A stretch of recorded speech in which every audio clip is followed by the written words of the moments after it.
তাহলে আজকে আমরা শুরু করতে চলেছি হচ্ছে কারেন্ট ইলেকট্রিসিটি।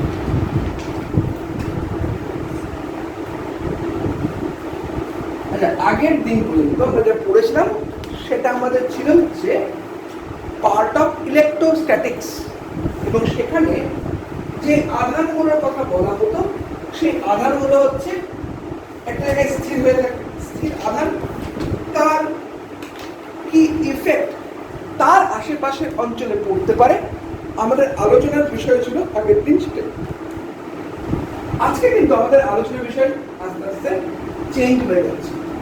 দেখ, কতগুলো ডেফিনেশন তারা পড়েইছিলাম, সেটা হচ্ছে একটা অবশ্যই এখানে লাগবে, যেটা সেটা হচ্ছে যে পোটেনশিয়াল ডিফারেন্স। আশা করি আমরা পোটেনশিয়ালের চ্যাপ্টারে পোটেনশিয়াল ডিফারেন্স ব্যাপারটা অল্প একটু বুঝেছিলাম, সবাই সেটা মনে আছে? আমি একটু বুঝিয়ে দিই শুধু, যেটা যে পোটেনশিয়াল ডিফারেন্স হচ্ছে এখানে একটা হাই পোটেনশিয়াল থাকে, উচ্চ বিভব মানে উঁচু জায়গা, আর এখানে একটা লো পোটেনশিয়াল থাকে মানে কোনো নিচু জায়গা। যদি ভাবি জল ফ্লো করছে, তাহলে ওয়াটার সবসময় উঁচু জায়গা থেকে নিচু জায়গায় ফ্লো করে। শুধু এটা ওয়াটারের ক্ষেত্রে নয়, এটা আধানের ক্ষেত্রেও। তার মানে কি, যে কোনো বস্তু যেমন সবসময় উচ্চ বিভাগ থেকে নিম্ন বিভাগ থেকে আসার চেষ্টা করে কিনা, আমরা কি করবো? এই ধর আমি দাঁড়িয়ে দাঁড়িয়ে তোকে কিছু পড়াচ্ছি, আমি তো চাইবো কিছুক্ষণ পরে কিন্তু বসতে।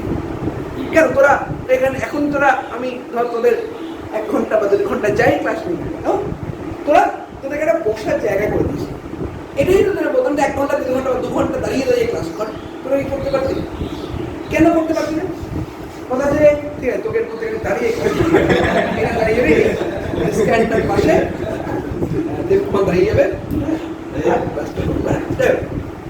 কথা হচ্ছে যে কেন আমরা বসে থাকার অ্যাডভান্টেজটা কি না, দাঁড়িয়ে থাকলে আমাদের পোটেনশিয়ালটা বেশি হয়, বসে থাকলে আমাদের পোটেনশিয়ালটা কম হবে। আমরা নর্মালি সবসময় হাই পোটেনশিয়াল থেকে লো পোটেনশিয়ালের দিকে যেতে চাই, যে কোনো বস্তু, যে কোনো পদার্থ, যে কোনো কিছু তাই হবে, মানে সবসময় লোয়েস্ট পোটেনশিয়ালের দিকে থাকার চেষ্টা করে, যেটা আধানের ক্ষেত্রে প্রয়োজন।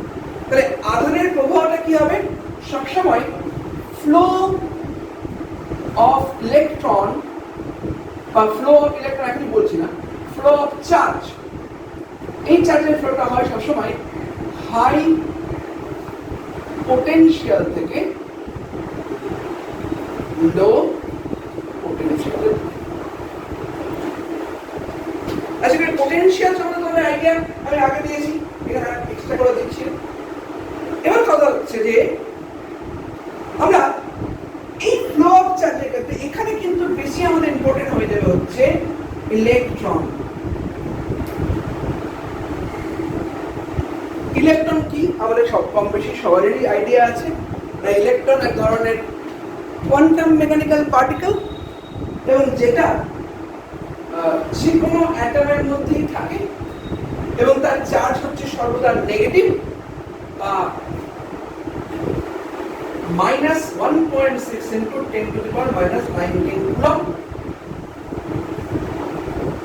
এবার কথা হচ্ছে যে ইলেকট্রন যেহেতু নেগেটিভ, ইলেকট্রন নিজে যেহেতু নেগেটিভ, ইলেকট্রনের টেন্ডেন্সি হচ্ছে, দেখ এতক্ষণ ধরে যা বললাম আমি সব পজিটিভ চার্জকে নিয়ে, যেহেতু নেগেটিভ চার্জ ওর টেন্ডেন্সিও ঠিক উল্টো হয়। মানে negative charge, that means electron, সেটা ফ্লো করবে হচ্ছে লো পোটেনশিয়াল থেকে হাই পোটেনশিয়াল। কেন? ও নিজে নেগেটিভ, বুঝতে পারলাম? এখান থেকে আমরা নেক্সট যে ডেফিনিশনটা দিতে চাইছি সেটা হচ্ছে কারেন্টের ডেফিনিশন। মানে এই ফ্লো অফ চার্জের গল্পটাই হচ্ছে current. Current means flow of charge, but হ্যাঁ এর পাশাপাশি একটা ম্যাথমেটিক্যাল ডেফিনিশন আছে, সেটা কিরকম একটা বলি। দেখ, এই চার্জ বা ইলেকট্রন এটা ফ্লো করবে হচ্ছে কন্ডাক্টরের মধ্যে। এবার তোরা আমাদের জিজ্ঞেস করে স্যার হোয়াট ইজ কন্ডাক্টর বা পরিবাহী কি? তোরা 9-10 কম বেশি সময় পড়েছিস, আমি আরেকটু ডিসকাস করি। বা তোরা 9, 10 কেন, তোরা 11-এও পড়েছিস, কন্ডাক্টর, কন্ডাকশন অফ হিট পড়েছিস। কি ছিল সেখানে? না, যে সমস্ত পদার্থের মধ্যে প্রচুর পরিমাণে ফ্রি ইলেকট্রন থাকে সেই সমস্ত পদার্থগুলোকে আমরা কন্ডাক্টর বলি বা পরিবাহী বলি। যে সমস্ত পদার্থের মধ্যে প্রচুর পরিমাণে ফ্রি ইলেকট্রন থাকে তাদেরকে আমরা পরিবাহী বলে থাকি। যেমন এক্সাম্পল কি, যে কোনো মেটাল, সেটা হতে পারে Fe, সেটা হতে পারে Cu, and any metal, সবাই কিন্তু। আর এই কন্ডাক্টরের মধ্যে দিয়ে ইলেকট্রন ফ্লো করতে পারে, মানে কন্ডাক্টরের মধ্যে দিয়ে, inside conductor electron can flow. Electron কিন্তু কন্ডাক্টরের মধ্যে দিয়ে মুভ করতে পারে, বাট নিজে থেকে না। দেখ, হচ্ছে যে এই যে আমি তোদের বারবার করে বলছি অঙ্ক কর, অঙ্ক কর, অঙ্ক কর, অঙ্ক কর, তবেই হয়তো তোরা একটু একটু অঙ্ক করছিস। এটা থাক, ভিডিও দেখে থাক, দরকার আছে, তাই তো? এই যে আমি যদি 2 দিন বা 3 দিন বা 1 মাস তোদের অঙ্ক করতে করার কথা ভুলে যায় না, তোরা অঙ্ক করাই ভুলে যাবে। কি বলছি না, তুই তো বলবি না, তোর মাকে বলতে পারবো। এবার ধরে তোর মাকে আমি কেন বলবো? তোর মাকে বলার পিছনে কারণটা হচ্ছে যে আমি তোর মাকে একটু কমপ্লেন করলাম তোর নামে, তার ফলে কি হচ্ছে না, তোর মা তোকে বলে পড়াশোনা করছে, স্যার বললো তোর নামে কমপ্লেন করে। এবার আলটিমেটলি হ্যাঁ, তাহলে ও মা হচ্ছে, তাহলে আমি একটু পড়াশোনা করি, এটা বুঝি পাই না। তাহলে কি আছে, আমি কি করলাম না, আমি ওভার দ্য ফোন একটা ওর উপর একটা চাপ প্রয়োগ করলাম বা বল প্রয়োগ করলাম। এই বলটা আমি কার বললাম না, মাকে বললাম, ওর মায়ের মাধ্যমে ওর উপর একটা বল প্রয়োগ করলাম, ঠিক বলছি? যার ফলে ওর অঙ্ক করার ফ্লোটা শুরু হয়। দেখ, কন্ডাক্টরের মধ্যেও প্রচুর পরিমাণে ফ্রি ইলেকট্রন আছে, যেটা আমি আর কোনো বলছি না, কিন্তু সেই ফ্রি ইলেকট্রনগুলো হচ্ছে তোদের মতো ইনঅ্যাক্টিভ। তোদের যদি অঙ্ক করানোর কথা বলতে গেলে আমাকে বারবার করে অঙ্ক কর বলতে হবে। এই যে একটা ফোন দেখছে যে আজকে করে নিয়ে যাবে না, স্যার আবার বকবক করবে, এই ভয়ে করে আনিস। এইটা হচ্ছে তোদের উপর একটা প্যাসিভ চাপ তৈরি করা, প্যাসিভ ফোর্স দেওয়া, যেটা তোরা অঙ্ক করিস। এখানেও কন্ডাক্টরের ক্ষেত্রেও এই চাপটা দিতে হবে, মানে চাপটা বলা বলে চাপ বারবার করে বেরিয়ে আসছে তোদের সেন্সর বারবার করে। এখানে যেটা হচ্ছে যে ইলেকট্রন আছে, ইলেকট্রনগুলো খুব পুরে বসে আছে। ইলেকট্রনগুলোকে এবার একটা ফোর্স প্রয়োগ করে, একটা ফোর্স দিয়ে ওকে মুভ করাতে হবে, তবেই তুমি কারেন্ট পাবে। মানে এর মাধ্যমে লিখলাম না, electron can flow, but electron flow করতে গেলে কিন্তু একটা ফোর্স দিতে হবে। আর এখানে সেই ফোর্সটা হচ্ছে কি, ইলেকট্রোমোটিভ ফোর্স, বা বাংলায় যেটা বলি তড়িৎ চালক বল। যেমন আমি তোদের মোটিভেট করছি অঙ্ক করার জন্য কিনা, so this electromotive force can motivate the electron to flow inside the conductor. যতক্ষণ পর্যন্ত ইলেকট্রোমোটিভ ফোর্স দিবি ততক্ষণ পর্যন্তই ইলেকট্রনটা মুভ করবে, যতক্ষণ পর্যন্ত ইলেকট্রন চাপ দেবো ততক্ষণ পর্যন্ত অঙ্ক করবি, না তো করবি না। বুঝে গেছে? কি মিল পাচ্ছিস তোদের সাথে? ইলেকট্রন তোদের মতোই ঘুরে, ওরা নেগেটিভ। বলো ঠিক আছে গো? এবার হচ্ছে এই যে যেমন দেখ অনেকটা ইলেকট্রনের মতোই, কিন্তু দেখ এই অঙ্ক করিয়ে পড়ার কথা তোকে আমি কি করতে চাইছি, তোদেরকে একটু অভ্যস্ত করতে চাইছি, তোদেরকে একটু আপগ্রেড করতে চাইছি। মানে ফিজিক্স কত দিক থেকে তোরা লো পোটেনশিয়ালে আছিস, তোদেরকে অঙ্ক করাতে হাই পোটেনশিয়াল থেকে নিয়ে যাচ্ছে। মানে তোরা কিন্তু ইলেকট্রনের মতো, তোরা লো পোটেনশিয়াল থেকে আমার সাহায্যে, মানে আমার চাপ দেওয়ার ফলে আস্তে আস্তে আস্তে আস্তে হাই পোটেনশিয়াল দিকে যাচ্ছিস। বুঝে গেছে? স্যার ইলেকট্রোমোটিভ ফোর্স, অন্য কিছু নাম দিবি। ইলেকট্রোমোটিভ ফোর্স শুধুমাত্র ইলেকট্রনকে মোটিভেট করার জন্য লাগে। এবং ইলেকট্রোমোটিভ ফোর্স কার মাধ্যমে দেওয়া হয়? আলটিমেট তোরা ইলেকট্রোমোটিভ ফোর্সের নাম নাও শুনতে পারিস, কিন্তু ব্যাটারির নাম শুনেছিস তো? ব্যাটারির সাহায্যেই এই ইলেকট্রোমোটিভ ফোর্সটা কি বলতে পারলাম আমি বেসিক জায়গাটা? এবার আমরা এতক্ষণে একটা জায়গায় এসেছি যে কারেন্ট লিখলাম না, কারেন্ট। এবার আমরা কারেন্টের একটা ডেফিনেশন দেওয়ার চেষ্টা করি। দেখ, কারেন্টটা কিসের মধ্যে ফ্লো হয়? না কোনো কন্ডাক্টরের মধ্যে ফ্লো হয়, বা তোদের মধ্যে আরো ভালো করে বলতে গেলে তারের মধ্যে দিয়ে ফ্লো হয়। তো কারেন্ট তারটা কেমন টাইপের দেখতে গো? যেগুলো তার দেখতে হচ্ছে একদম সিলিন্ডার না, পাতলা সিলিন্ডার না, এই হচ্ছে একটা সিলিন্ড্রিক্যাল ওয়্যার, তাকে অনেক বড় করে এখানে দেখানো হচ্ছে, বুঝতে পারলাম? এবং এর মধ্যে ইলেকট্রন গুলো চলছে, ঠিক বলছি? তাহলে আমি একটা এইখানে একটা জায়গা করলাম আমার জন্য, এগুলো বসাচ্ছি, ঠিক আছে? মাত্রা দিন, আমি ইলেকট্রনকে দেখছি। প্রথমে ইলেকট্রন দেখতে পাওয়া যাবে না, এটা অবভিয়াস। ইলেকট্রন কেন দেখতে পাওয়া যাবে না, কি করে করতে হয় না করতে হয়, আমরা এখন আমরা 12 প্রথম দিকে আছি, 12 লাস্টের দিকে গেলে তোরা ব্যাপারটা বুঝে যাবে। কথা দিয়ে পড়ে আসি। এখন ধর ইলেকট্রন ফ্লোটাকে তোরা একদম ওই কোন একটা ধর হচ্ছে পাইপ লাইনের মধ্যে দিয়ে জলের ফ্লোয়ের মতো করে ভাবি, ঠিক আছে? তাহলে আমি এখানে বসে বসে কি দেখবো? আমি দেখবো না যে অসংখ্য ইলেকট্রন এই এরিয়াটা পাস করে চলে যাচ্ছে, ঠিক বলছি? ক্লিয়ার? ইলেকট্রন মানে চার্জ। সো এখানে আমি ইলেকট্রন দিয়ে না বলে আমি চার্জ দিয়ে শুরু করছি। তো এখানে নেগেটিভটা ধরছি না, হ্যাঁ? কিউ অ্যামাউন্ট অফ চার্জ এদিক থেকে ফ্লো করে। কি দেখবো আমরা? আমি যদি এখানে বসে থাকি, আমি দেখবো হচ্ছে প্রতি সেকেন্ডে টোটাল কত অ্যামাউন্ট চার্জ এদিক থেকে ওদিকে ফ্লো করছে। আবার রিপিট করছি, আমি একটা এরিয়া ফিক্স করবো, এই জায়গার মধ্যে আমি দেখবো এইটুকু জায়গার মধ্যে দেখতে প্রতি সেকেন্ডে কত পরিমাণ ইলেকট্রন ফ্লো করবে, কত পরিমাণ চার্জ ফ্লো করছে। তাহলে current is basically defined as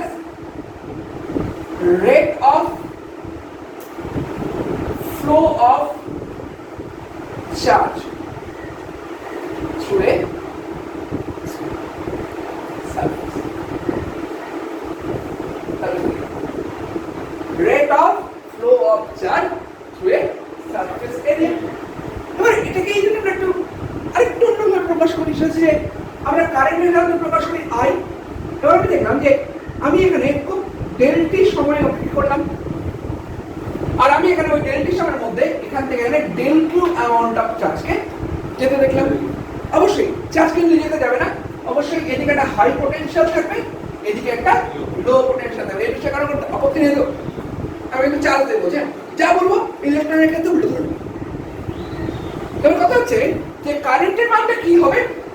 কারেন্টের মানটা হবে হচ্ছে simple del q by del t না? এবার আমরা যদি সিম্পল ইউজ করি যে খুব অল্প সময়ের ব্যবধানের কথা ভাববো, তাহলে এটা ফ্লো তো খুব ফাস্ট, আমি খুব অল্প সময় ধরে ভাবতে হবে। মানে সিম্পল আমরা এটাকে লিখবো হচ্ছে limit del t tends to 0 del q by del t, so this is nothing but d q by d. কি এই বিষয়ে কারো কোনো আপত্তি আছে? তাহলে কারেন্টকে বেসিক্যালি আমরা ডিফাইন করি dq বাই dt হিসাবে। তোমাদের সামনে যে কোনো ধরনের কিউ এর একটা ফাংশন থাকতে পারে, মানে তোমাদের সামনে যে কোনো ধরনের কিউ এর ফাংশনকে আমি এস্টাবলিশ করছি। Q suppose q equals to function t plus function হচ্ছে t square plus 2t plus 1 হতেই পারে। তাহলে সিম্পল আই কে পাবো dq by dt, this is nothing but 2t plus 2। মানে এটা যদি একটু প্লট করতে বলি, মানে যে কারেন্টটা পাওয়া গেল সেটা টাইমের সাপেক্ষে প্লট কর। কি হবে প্লটটা? এটা স্ট্রেট লাইন তো, with slope 2 and c is 2, তাই তো? এই যে মনে পড়ছে তো, মানে y = mx + c এর সূত্র নামা কত না? তাহলে সিম্পল এটা হয়ে যাচ্ছে হচ্ছে এইরকম টাইপের কোন রিলেশন, যেটা শুরুটা হবে 2, 0 থেকে আস্তে আস্তে বাড়তে থাকবে। বুঝা গেছে? এবার আমরা আলটিমেটলি আস্তে আস্তে আস্তে আস্তে এই এলিমেন্ট গুলোকে বুঝতে পারলাম। আমরা আমাদের কারেন্ট ইলেকট্রিসিটি পার্টে এই এলিমেন্ট গুলোকে নিয়েই কাজ করব, এই কারেন্টকে নিয়েই কাজ করব, এই ইলেকট্রোমোটিভ ফোর্সকে নিয়েই কাজ করব, হাই পোটেনশিয়াল পোটেনশিয়াল লো পোটেনশিয়ালকে নিয়ে কাজ করবো, ইলেকট্রনকে নিয়ে কাজ করবো। তাহলে কি হচ্ছে, আমরা কারেন্টটা পজিটিভ সেন্সে কিন্তু হবে, মানে that amount of charge passing through unit area per unit time, passing through a surface in unit time. এবার কথা হচ্ছে যে যদি আমরা এইভাবে ভাবি তাহলে দ্য পয়েন্ট ইজ যে ইলেকট্রনটা যেহেতু নেগেটিভ, তাহলে একটা কনভেনশনের তো নিশ্চয়ই বুঝে গেছি, সেটা থেকে ইলেকট্রন যেদিকে যাবে কারেন্ট তার বিপরীত দিকে যাবে। বোঝা গেছে? মানে আমি এইমাত্র বলে শেষ করলাম, সেটা হচ্ছে যে electron can flow from low potential to high potential, but current is flowing from high potential to low potential. বোঝা গেছে? এবং সেই জন্যই তোরা হয়তো একদম ছোটবেলায় এইরকম টাইপের সার্কিট দেখেছি যেখানে একটা ভোল্টেজ অ্যাপ্লাই করা হচ্ছে, যেখানে এখানে একটা রেজিস্ট্যান্স আছে, যে সময় আমি পরবর্তীকালে আসছি। এবার এখান থেকে কারেন্টটা ফ্লো করছে, কারেন্টের ডিরেকশনটা এদিক থেকে এদিকে দেখালাম, কারণ হাই পোটেনশিয়াল থেকে লো পোটেনশিয়াল দিকে। কিন্তু এখানে যদি বলি যে ফ্লো অফ ইলেকট্রন দেখা, তবে এদিক থেকে এদিকে দেখাবে হবে this is the flow of electron. এবার এটা নিয়ে আমরা নেক্সট পড়াটা শুরু করব।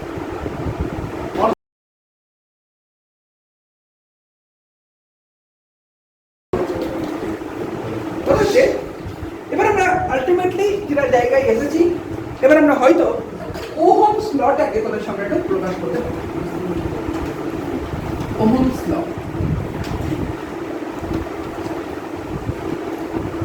কি?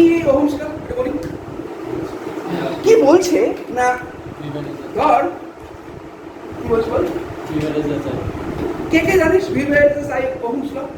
না ওহমস ল স্যার কি ওহমস ল?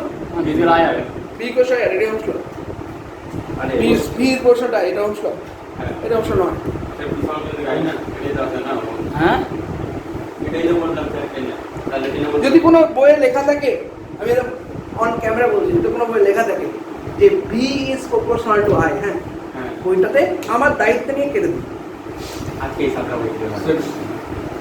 লেখা থাকতে পারে না, হয়ে গেছে? আচ্ছা, কেন কেন কেন এত জোর দিয়ে বলছেন? এবার আমি ওহমস লয়ের স্টেটমেন্টটা তোর সামনে বলি, তখন তোরা মনে পড়বে, যেটা ছিল 9-10 এর বইয়ে। উষ্ণতা এবং অন্যান্য ভৌত অবস্থা অপরিবর্তিত থাকলে কোনো পরিবাহীর মধ্যে দিয়ে তড়িৎ প্রবাহ মাত্রা তার দুই প্রান্তের বিভব প্রবাহের সমানুপাতিক। আবার রিপিট করছি, হ্যাঁ ঠিক। ও বলছে ভি সমানুপাতিক আই, ও বলছে আই সমানুপাতিক ভি, কোনটা ঠিক? বইয়ে আই সমানুপাতিক ভি লেখা আছে, ভি সমানুপাতিক আই লেখা আছে। আই সমানুপাতিক ভি, তাহলে V I is equal to V R হয়ে গেল। Sir V is equal to I R, আমি আরে তাহলে ধ্রুবকটা 1/r ধরে ছিল এটা। হ্যাঁ এটাই হতো, আর কি হবে? এটাই হতে পারে না। আমি তাহলে তো কি বলে, মানে আমরা ও তো ভি সমানুপাতিক আই বলেছিল, সেটা কোনো ভুল আছে বলেছিল। ও একটু আগে ঠিক বলেছে, আগে বলেনি। না আগেরটা বলেছিলাম V is equal to I R. হ্যাঁ ওটা তো নয়, হ্যাঁ ওটা তো মডিফাইড। আচ্ছা চলো দেখো, আচ্ছা আমি আবার রিপিট করছি, তারপর তুই তোর ভুলটা বুঝতে পারবি। দেখ, উষ্ণতা এবং অন্যান্য ভৌত অবস্থা অপরিবর্তিত থাকলে কোনো পরিবাহীর মধ্যে দিয়ে তড়িৎ প্রবাহ মাত্রা তার দুই প্রান্তের বিভব প্রভেদের সমানুপাতিক। মানে তড়িৎ প্রবাহ মাত্রাটা বিভব প্রভেদের সমানুপাতিক, বিভব প্রভেদ তড়িৎ প্রবাহ মাত্রার সমানুপাতিক নয়। The point is ধর এইখানে একটা কন্ডাক্টর আছে, কন্ডাক্টরকে এই কন্ডাক্টর এরকম যাচ্ছে, এই প্রান্তের আওয়াজ করছে, এই প্রান্তের পোটেনশিয়াল আছে VA, এই প্রান্তের পোটেনশিয়াল আছে VB। আমি ধরে নিচ্ছি যে VA is greater than VB, এটা আমি ধরে নিলাম, ঠিক আছে? এবার কথা হচ্ছে যে কারেন্টের মানে আধানের প্রবাহটা কি হয় না, সবসময় হাই পোটেনশিয়াল থেকে লো পোটেনশিয়াল থেকে। The point is potential difference আছে বলেই তো কারেন্টটা প্রবাহিত হচ্ছে, পোটেনশিয়াল ডিফারেন্স আছে বলেই তো চার্জটা এদিক থেকে এদিকে যাচ্ছে, পোটেনশিয়াল ডিফারেন্স যদি না থাকতো চার্জ ফ্লো হতো না। তাহলে পোটেনশিয়াল ডিফারেন্স হচ্ছে cause of the flow of electron, the cause of the flow of current. তার মানে হচ্ছে কারেন্ট বা তড়িৎ প্রবাহ মাত্রা হলো বিভব প্রভেদের সমানুপাতিক। বিভব প্রভেদ তড়িৎ প্রবাহ মাত্রার সমানুপাতিক নয়। কোথাও যদি লেখা থাকে আমি 100% শিওর কোনো বই লেখা থাকবে না যে V is proportional to I। ভুলবশত যদি কোনো বই লেখা থাকে তুই কারেক্ট করে I সমানুপাতিক V করবি। স্যার ম্যাথমেটিক্যালি তো আমরা বুঝতে পারি না। আমাদের ওটা কি V সমানুপাতিক I এবার এখন কি বলে না I সমানুপাতিক V I সমানুপাতিক V, এটা ব্যাপারটা বুঝলেন, I সমানুপাতিক V আর V সমানুপাতিক I, এই দুটোর মধ্যে পার্থক্য কে বুঝিস না? বুঝিস না তো? দেখেন I সমানুপাতিক V মানে হচ্ছে V হচ্ছে কারণ, I হচ্ছে ফলাফল। I সমানুপাতিক V সমানুপাতিক I মানে হচ্ছে I হচ্ছে কারণ, V তার ফলাফল। ঠিক এটা কি পোটেনশিয়াল ডিফারেন্স আছে বলে তো কারেন্ট যাচ্ছে রে। কারেন্টের জন্য পোটেনশিয়াল ডিফারেন্স তৈরি হচ্ছে না, মানে এটা আমরা তো ইউজ করার সময় বলি, কিন্তু ভালো করে লক্ষ্য কর পোটেনশিয়াল মানে ব্যাটারিটা লাগিয়েছি, মানে এমনি তো চার্জ বসে আছে, আমি ভোল্টেজ দিয়েছি, আমি পোটেনশিয়াল ডিফারেন্স তৈরি করেছি বলেই তো চার্জটা প্রয়োগ করছে। বোঝা গেছে? তাহলে অবশ্যই সব জায়গাতে এটাই লেখা উচিত যে I is proportional to V। বোঝা গেছে? ঠিক আছে, এবার এই সমানুপাতিকটা উঠতে গেলে এক সমানুপাতিক ধ্রুবক লাগবে। এই ধ্রুবকটা হচ্ছে 1/r। এবার এটার পিছনে লজিক আছে। এই r কে তোমরা কি বলো? r কে তোমরা বলো resistance. What is the definition of resistance? Resistance এর definition কি? আমি definition কি? পরিবাহীর না সিট ব্যাপারটা আর কোনটা না। পরিবাহীর যে ধর্মের জন্য তার মধ্যে দিয়ে তড়িৎ প্রবাহ মাত্রা বাধা পায় তাকেই আমরা রেজিস্ট্যান্স বলে থাকি। স্যার তুই প্রবাহ মাত্রা বাধা পায় মানে যাচ্ছে কিন্তু আটকে আছে। এবার দেখ তার ডেফিনেশনটা এখান থেকে দিয়ে লক্ষ্য কর, আমরা সামনে যে কনস্ট্যান্ট করে ভেবেছি এই কনস্ট্যান্টটা হচ্ছে 1/r, তাই তো? এটা কিন্তু শুধুমাত্র পরিবাহীর উপর ডিপেন্ড করে, কিরকম পরিবাহী, তার প্রত্যেক পরিবাহীর নির্দিষ্ট রোধ থাকবে। ঠিক আছে, এবার আপনি লক্ষ্য কর এই রেজিস্ট্যান্স যত বাড়ছে কারেন্ট তত কমবে না, সেই জন্য কিন্তু বাধার কোনো করবে না। মানে তোরা যদি ভাবিস যে I equals to R into V, এটা ভুল। হ্যাঁ তাহলে আমরা R এর ডেফিনিশন থেকেই সরে গেলাম। R এর ডেফিনিশনটা কি? R is something which can oppose the flow of the current. That means if we increase the value of R, current will decrease. You get my point? তার মানে resistance is something in the inverse relation in I. I এর সাথে একটা ব্যস্তকারী সম্পর্ক থাকবে। তাহলে I equals to 1/r into V, এটা এরকম নয় যে কোনো ডেফিনেশন। তাহলে এবার আলটিমেটলি আমরা লিখতে পারি this means V equals to IR। বুঝা গেছে? রেজিস্ট্যান্স সম্বন্ধে আমরা আলাদা করে বলবো, কিন্তু যেটার কারণে আমরা একটু কিভাবে আমরা ওহমস লটা করতে পারি, ওহমস ল প্র্যাকটিক্যালটা করতে পারি একটু দেখব। সার্কিটটা কি হতে পারে একটু দেখো। কথা হচ্ছে এখানে একটা ভোল্টেজ সোর্স লাগিয়ে দেওয়া হলো, মানে সিম্পল ব্যাটারি। ঠিক আছে, ব্যাটারির সাথে ব্যাটারি না করে না আমি একটু কায়দা করছি। আমি এটা দিলাম, এটা মানে হচ্ছে পাওয়ার সাপ্লাই। মানে এখানে একটা নব থাকবে, সেই নবের মাধ্যমে তুই ইচ্ছা মতো ভোল্টেজটাকে পরিবর্তন করতে পারবি। ঠিক আছে, আমি এখানে একটা রেজিস্ট্যান্স দিলাম, এখানে একটা অ্যামমিটার দিলাম, which is মিলি অ্যামমিটার, যেটা আমি তোদের সামনে দেখালাম, আর এটার সাথে প্যারালালে আমি একটা ভোল্ট দিলাম, যেটা সামথিং মিলি ভোল্ট, আর এখানে হচ্ছে রেজিস্ট্যান্স। বুঝা গেছে? দেখো কোনটা কোনটা আমি দেখিয়েছিলাম, এটা মনে করিয়ে দাও। এটা ছিল হচ্ছে আমাদের কাছে অ্যামমিটার, এইটার সাহায্যে আমরা কি মাপবো না কারেন্ট মাপবো। মানে সিম্পল, এর সাথে ব্যাটারি মানে কানেক্টিং ওয়্যারগুলো যোগ করে দেবো আমরা, আমার তার যোগ করে দেবো, তাহলে এর মধ্যে দিয়ে কারেন্ট ফ্লোটা সঙ্গে সঙ্গে দিয়ে দেবো। এবং এটা দেখ মানে সিরিজে লাগানো আছে, কিন্তু যে যে রাস্তায় আমি কারেন্টের ফ্লোটা মাপবো সেই রাস্তাতেই লাগানো আছে। মানে সিম্পল, এটা হচ্ছে এই যে আমি বললাম না যে আমি কারেন্টটা মাপবো কি করে, যে আমাকে কন্ডাক্টরের ধারে বসে থাকতে হবে একটা এরিয়া নিয়ে, সেই এরিয়ার মধ্যে দিয়ে প্রতি একক সময় কি পরিমাণ চার্জ যাচ্ছে সেটা দেখবো। এই কাজটা এই অ্যামিটারটা করবে, বুঝে গেছে? আর এই ভোল্টমিটারটা কি করবে, দেখ ভোল্টমিটারটা কোথায় লাগানো আছে লক্ষ্য কর, এইখানে এবং এইখানে রেজিস্ট্যান্সের দুই প্রান্তে শেষ হয়েছে। এই যে একটা একটা রেজিস্ট্যান্স দিয়েছিল না, এই হচ্ছে একটা রেজিস্ট্যান্স, ঠিক আছে? এই রেজিস্ট্যান্সটা আশা করি সবাই দেখতে পাচ্ছিস। এই রেজিস্ট্যান্সের দুই প্রান্ত মানে সিম্পল, এইখানে এই রেজিস্ট্যান্স লাগানো হচ্ছে, বুঝতে পারলাম? আর এই রেজিস্ট্যান্সের যে দুটো প্রান্ত, সেই দুটো প্রান্তে আমরা এই ভোল্টমিটারটা প্যারালালাইজার এই রেজিস্ট্যান্সের সাথে প্যারালাল লাগানো হবে ভোল্টমিটারটা। এই ভোল্টমিটারটা কি করবে, সিম্পল, এই ভোল্টমিটারটা কিচ্ছু করবে না। এই ভোল্টমিটারটা তুই এখান থেকে কারেন্ট পাবি তো, এই কারেন্টের ফলে এখানে একটা ভোল্টেজ রিডিং দিয়ে দেবে যে এই রেজিস্ট্যান্সের দুই প্রান্তে ভোল্টেজ কত আছে, মানে কারেন্ট কত ফ্লো করছে, বুঝে গেছে? এবং সেই কারেন্টটাই ও এখানে মাপবে। তাহলে কি হলো, দেখ ভালো ভালো ব্যাপার কি হলো, আমি এই আইটা মাপছি কারেন্টের মাধ্যমে মানে অ্যাম্পিয়ারের মাধ্যমে, আর আমি এই ভোল্টেজটা মাপছি এই ভোল্টমিটারের মাধ্যমে। তার মানে এবার অনেকগুলো ভ্যালুতেই কাজটা করা হবে, সিম্পল।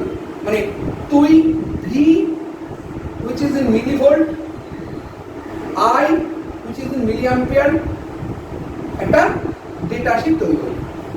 তার পাঁচটা ভ্যালু দেবো, ভোল্টেজের ভ্যালু এরকম ক্যালকুলেট করবো, ভোল্টেজের ভ্যালু এরকম ক্যালকুলেট করবো, ভোল্টেজের ভ্যালু এরকম ক্যালকুলেট করবো, ভোল্টেজের ভ্যালু এরকম, এরকম পাঁচটা বোঝা গেছে? কিসে কিসে পয়েন্ট বোঝা গেছে? কি পয়েন্ট নাম? ভোল্টেজ এবং কারেন্ট, রাইট? আচ্ছা এবার আমরা একটু প্লট করব, বলো ভোল্টেজ আর কারেন্ট কোনটা ইন্ডিপেন্ডেন্ট কোনটা ডিপেন্ডেন্ট? Voltage independent. ভোল্টেজ হচ্ছে ইন্ডিপেন্ডেন্ট, কারণ ভোল্টেজ তো কারণ, কারেন্টটা তার ফল। ভোল্টেজ দুই প্রান্তে ভোল্টেজ অ্যাপ্লাই করেছে, তাই জন্য কারেন্টের ফ্লোটা হচ্ছে।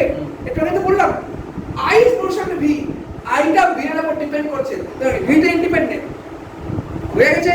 তাহলে এখানে আমি একদম আমি এই বরাবর ভোল্টেজ প্লট করব which is in millivolt, এই বরাবর কারেন্ট প্লট করব which is in milliampere। আমি সিম্পল এরকম এরকম এরকম এরকম দুটো একটা প্লট করব, একদম কিন্তু সুন্দর স্ট্রেট লাইন পাবো, ঠিক আছে?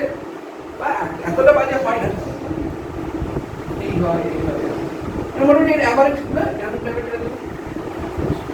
বলে পারলাম। তাহলে এই গ্রাফটা হয়ে গেল। মানে কেন এই গ্রাফটা এরকমই আঁকলাম, বিকজ আমি আমার রিলেশন জানি V equals to I R, বুঝে গেছে? Y equals to M X এর দেখতে হবে। এবার কি করব দেখো, I equals to 1 by R into V, তো এটাকে যদি আমি Y equals to M X এর সাথে তুলনা করি তাহলে সিম্পল এম টা কার সাথে সমান হবে, 1 বাই আর এর সাথে সমান হবে। তাহলে এই গ্রাফে এই tan থিটাটা মেজার করে নেব কত হচ্ছে। কিভাবে মেজার করতে পারি, এটা সব জায়গায় একই, এটা কোন জায়গায় এটা ট্রায়াঙ্গেল নিয়ে এই থিটাটা নিয়ে এই হাইটটা মেজার করব প্রথমে, কারণ এটা হচ্ছে ও পয়েন্ট আছে, এ পয়েন্ট আর B point. Simple tan theta কত হবে, ab বাই ও এ না, বুঝতে পারলাম? এবং tan থিটা কার সাথে সমান হবে, নিশ্চয়ই 1 বাই আর এর সাথে সমান হবে। তাহলে r ইকুয়াল টু হয়ে যাবে 1 বাই tan থিটা না। এই গ্রাফ থেকে আলটিমেটলি কতটা রেজিস্ট্যান্স তোমার এখানে দেওয়া হয়েছে এবং সুন্দর ভালো গ্রাফ আসে। এবং এই প্র্যাকটিক্যালটা কিন্তু তোদের স্কুলেও করানো হয়।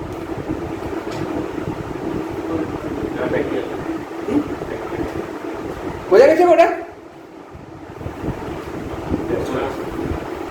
কথা হচ্ছে?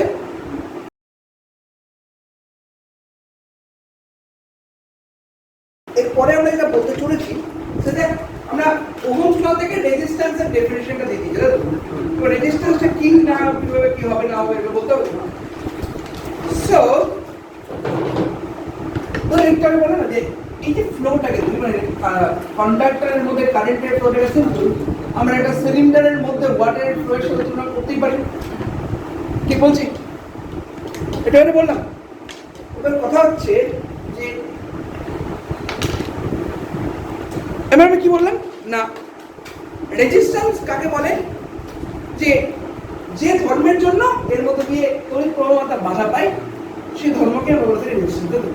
তাহলে এই দৈর্ঘ্যটা হচ্ছে লেন্থ এল, আর এই এরিয়াটা হচ্ছে এরিয়া অফ ক্রস সেকশন আছে। এবার যদি লক্ষ্য করা হচ্ছে যে যদি আমি ওয়াটার ফ্লোয়ের কথাই ভাবি সেটা হচ্ছে যে একটা পাইপের মধ্যে দিয়ে জল ফ্লো হচ্ছে, জলটা যত বেশি দূর যাবে তত এই আশেপাশের তোর লোহার পাইপ যদি হয় লোহার সাথে কন্ডিশন হবে না, তবে যত দূর যাচ্ছে ও তত ওর উপর বাধাটা বাড়তে থাকবে। ঠিক বলছি? তাহলে রেজিস্ট্যান্স ইজ প্রপোর্শনাল টু এল। কোনো সমস্যা আছে কারণ তাহলে যত দূর যাচ্ছে রেজিস্ট্যান্স বাধা আবার ক্রস সেকশন এরিয়াটা মানে area of cross section this area of cross সেকশনটা যার ক্ষেত্রে যত বেশি হবে তার বাধাটা তত কম হবে। কারণ বেশি জায়গার মধ্যে বেশি করে ফ্লো করবে, কোনো বাধা নেই। কম জায়গার মধ্যে কম করে ফ্লো করবে। তার মানে কি এই বাধা আর ইজ প্রপোর্শনাল টু 1/a হওয়া উচিত। বুঝে গেছে? এখানেও একটা সমানুপাতিক ধ্রুবক আসে r equals to rho l by a না, যে রোটাকে আমরা কি বলে থাকি রেজিস্টিভিটি। এটা কিন্তু বিভিন্ন কন্ডাক্টরের ক্ষেত্রে বিভিন্ন রকম, মানে তুই লোহার ক্ষেত্রে এই রেজিস্টিভিটি একরকম, তামার ক্ষেত্রে এই রেজিস্টিভিটি একরকম, অন্য কোনো জিঙ্ক ফিঙ্কের ক্ষেত্রে তার রেজিস্টিভিটি একরকম। সমস্ত কন্ডাক্টরের ক্ষেত্রে তাদের নির্দিষ্ট রেজিস্টিভিটি আছে। বুঝে গেছে? এবার এটা একটু সহজ করে নিই। ধর একটা তার আছে, যেই তারের লেন্থটা হচ্ছে L, যে তারের এরিয়াটা হচ্ছে D। এবার কি করলাম বলতো, তারটাকে টেনে লম্বা করবো। কি হবে দেখ, তারটাকে টেনে লম্বা করার অর্থ হচ্ছে ওর তো দৈর্ঘ্যটা বৃদ্ধি হবে, এর পাশাপাশি কিন্তু ওর এরিয়াটা ছোট হয়ে আসবে। মানে ছবিটা সিম্পল, পরের ছবিটাই হবে হচ্ছে এইরকম ধরনের না, ঠিক বলছি? তারপরের ক্ষেত্রে লেন্থটা যদি L ড্যাশ হয় আর এরিয়াটা যদি A ড্যাশ হয়, সব জায়গায় কিন্তু অবশ্যই এটাই চলবে যে L into A equals to L dash into A dash. আর ভলিউমটা সবসময় ফিক্স থাকছে। ও যেমন লেন্থে বাড়ছে, ভলিউম ফিক্স থাকার জন্য এরিয়াতে কমে যাচ্ছে। এবার একটা এক্সাম্পল যদি করি, ধর L ড্যাশটা হচ্ছে 12, তাহলে A ড্যাশটা কত হবে বলে মনে হচ্ছে? সিম্পল, A ড্যাশটা হবে A/2 না, to make the area constant. বুঝে গেছে? এবার এই দুটো ক্ষেত্রে যদি আমি রেজিস্ট্যান্সের তুলনা করি, বলো কি হবে? তাহলে R1/R2, দেখ একটাই তো ম্যাটেরিয়াল, তাহলে রো চেঞ্জের ব্যাপার নেই, দুটো ক্ষেত্রে রো একই। তাহলে লেন্থটা যদি প্রপোর্শনে আছে তাহলে L1/L2, হ্যাঁ L1/L2 মানে বলা হবে L/L ড্যাশ। কি বলছি? একইভাবে এরিয়াটা যদি ইনভার্সে আছে তাহলে A ড্যাশ বাই A।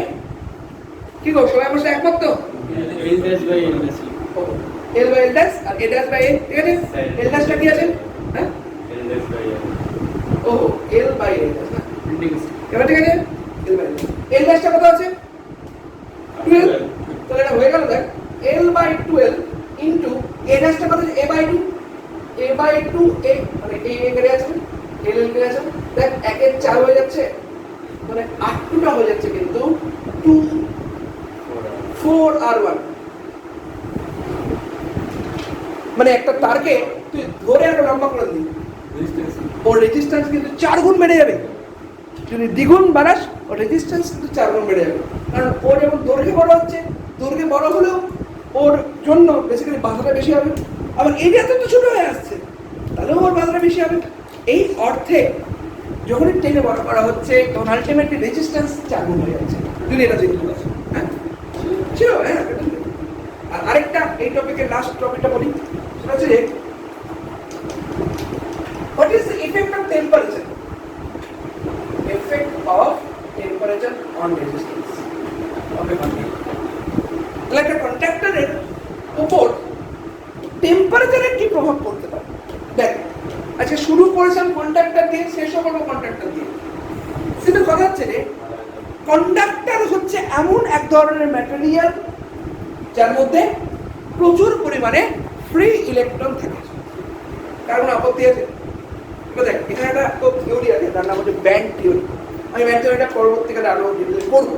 চলে জাস্ট একটু মনে রাখতে যে একটা কন্ডাক্টরের টেম্পারেচার বাড়ানো হচ্ছে, তারপরে কি হবে জানিস? প্রথম থেকে প্রচুর পরিমাণে ফ্রি ইলেকট্রন ছিল, টেম্পারেচার বাড়ানোর ফলে আরো বেশ কিছু ইলেকট্রন ফ্রি হয়ে যাবে। আবার রিপিট করছি, এটা কন্ডাক্টর, তার মানে প্রচুর পরিমাণে ফ্রি ইলেকট্রন আছে, আর ওর টেম্পারেচার বাড়ছে মানে আরো বেশি সংখ্যক ইলেকট্রন বেশি কি হয়, টেম্পারেচার বাড়ানো হচ্ছে, ওর মধ্যে একটা হিট এনার্জি দিচ্ছি, হিট দিচ্ছি, এই হিটটা ইলেকট্রনগুলো গ্রহণ করছে, ইলেকট্রন ফ্রি হয়ে যাচ্ছে। মানে কেউ একটা বেঁধে রেখেছিল, মানে ইলেকট্রনগুলো বেঁধে রাখা মাত্র কি ইলেকট্রনগুলো পুরো একটা বন্ডের মধ্যে ছিল, এবার টেম্পারেচার বাড়াচ্ছিস, ইলেকট্রনগুলো ফ্রি হয়ে যাচ্ছে, বন্ড থেকে ভেঙে যাচ্ছে। বুঝতে পারলাম? এবার এই লক্ষ্য কর, প্রথম থেকে প্রচুর পরিমাণে ফ্রি ইলেকট্রন, আরো বেশি করে ফ্রি ইলেকট্রন চলে আসছে। দেখবি ধর সরস্বতী পূজা স্কুলে হবে বলে ক্লাস 11-12 ছেলেদের ওই সময় ভলেন্টিয়ার হিসেবে নেয়। তো তুমি স্যাররা কিন্তু খুব চায়, স্যাররা কিন্তু সবাইকে ভলেন্টিয়ার নিয়ে নেয়। কেন নেয়? আমরা জানি তো সবাই ভলেন্টিয়ার নিলে সবাই গল্প করবে, আপনার ক্লাসটাকে স্লো হবে। তাই সাফিসিয়েন্ট অ্যামাউন্ট অফ ভলেন্টিয়ার নেয় যাতে সাহায্যে কাজটা খুব তাড়াতাড়ি হয়। এখানে ঠিক তাই, ধর এমনিতে প্রচুর পরিমাণে ফ্রি ইলেকট্রন আছে, মানে কাজ করার লোকজন আছে, টেম্পারেচার বাড়ছে, আরো ফ্রি ইলেকট্রন চলে গেল, তাহলে কি হবে জানিস? এই যে ফ্লোটা বৃদ্ধি হওয়ার পরিবর্তে ফ্লোটা কমে যাবে, কারণ ইলেকট্রন টু ইলেকট্রন কলিশন হবে।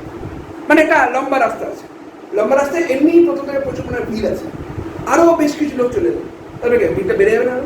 তাহলে এর ক্ষেত্রেও কিন্তু বাধাটা বেড়ে যায়। এবং এটা সিম্পল একটা সরল রৈখিক সমীকরণ ফলো করে, which is nothing but RT equals to R0 ব্র্যাকেটে 1 প্লাস আলফা টি। এটা কিন্তু আর কিছুই না, তোদের সেই মনে আছে থার্মাল এক্সপানশন অফ হিট পড়েছি আমরা, অনেকটা ওরকম ধরনের না? এবং এই আলফাটাকে বলা হয় টেম্পারেচার কোএফিসিয়েন্ট অফ রেজিস্ট্যান্স বা রোধের উষ্ণতা গুণাঙ্ক। বুঝতে পারলাম? এটা বিভিন্ন ম্যাটেরিয়ালের ক্ষেত্রে এই আলফার ভ্যালুটাও সত্যি প্লট করিস তোরা, কি ভার্সেস কি প্লট করবো, তো এই বরাবর টেম্পারেচার প্লট করছে, সেই বরাবর রেজিস্ট্যান্স প্লট করছে। মোটামুটি ভাবে কিন্তু এটা এইরকম টাইপের গ্রাফ হবে, কারণ R0 থেকে শুরু হয়েছে, আস্তে আস্তে আস্তে বাড়ছে। স্যার মানে তাহলে ইয়ে কি দরকার, বাধা পেলে উষ্ণতা বেশি বাড়বে? উষ্ণতা বাড়ছে, এর জন্য ইলেকট্রন ফ্রি হচ্ছে, তার ফলে বাধা বেশি হচ্ছে, তারপরে রেজিস্ট্যান্স বাড়ছে। বাধা বৃদ্ধি মানেই রেজিস্ট্যান্স বেশি। বোঝা গেছে?